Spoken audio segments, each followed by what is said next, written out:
Hi friends, எல்லோருக்கும் வணக்கம். எல்லோரும் எப்படி இருக்கீங்க? எல்லோரும் நல்லா இருப்பீங்கன்னு நினைக்கிறேன்.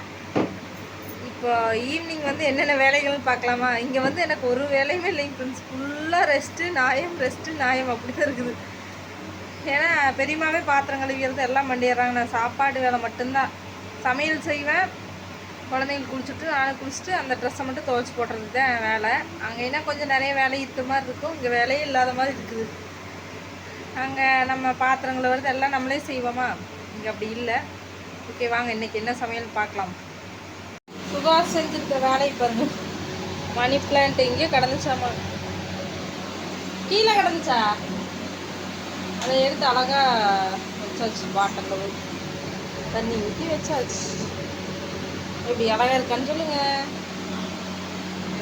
ஃப்ரெண்ட்ஸ். நான் நைட் என்ன சமையல் செஞ்சேன் அப்படின்னா, புதினா கொத்தமல்லி இலை போட்டு சட்னி. ஆனால் இன்னைக்கு சட்னி சூப்பராக இருந்துச்சுங்க. அப்புறம் ரசம், சாப்பாடு. சட்னி நல்லா இருந்துச்சு சுகாஸ், இன்னைக்கு நல்லா இருந்துச்சு இல்லையா? உண்மையை மட்டும் சொல்லவும். ஆனால் உண்மையாலுமே இன்னைக்கு நல்லா இருந்துச்சு ஃப்ரெண்ட்ஸ். டேஸ்ட். எவ்வளோ பேர் இப்படி சாப்பாட்டுக்கு சட்னி ஊற்றி சாப்பிடுவீங்க அப்படின்னு சொல்லி சொல்லுங்கள். ஒரு சிலர் இட்லி தோசைக்கு மட்டும்தான் இந்த மாதிரி சட்னி யூஸ் பண்ணுவாங்க.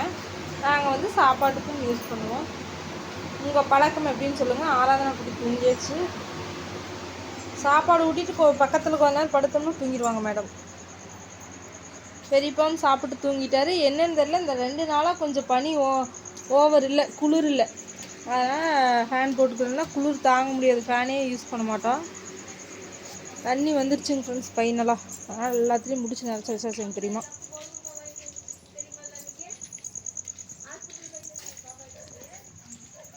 எல்லாத்துலேயும் நிறச்சாச்சு. சாப்பிட்லையாட்டுக்கு சுகாஷ் பெரியமா சாப்பிட்ருக்குதுன்னு சொன்னேன். சாப்பிட்டுச்சா? அதனால நிறைய என்ன சாமி பாருங்க. இங்கே வந்து வேலையே இல்லாத மாதிரி இருக்குதுங்க ஃப்ரெண்ட்ஸ். நாங்கள் என்ன ஏதாவது ஒரு வேலை செஞ்சுட்டே இருக்கிற மாதிரி இருக்கும், டயர்டாக இருக்கும். வேலையே இல்லாத மாதிரி இருக்குது. சாப்பாடு செய்கிறது சாப்பிட்றது இதான் எனக்கு வேலை. பாத்திரம் கழுவிடுவாங்க பெரியமாவே, தண்ணியும் எங்கள் பெரியமாவே பிடிச்சிக்கிறாங்க. இந்த மாதிரி சொம்புலெல்லாம் பிடிச்சி வச்சுருவாங்க.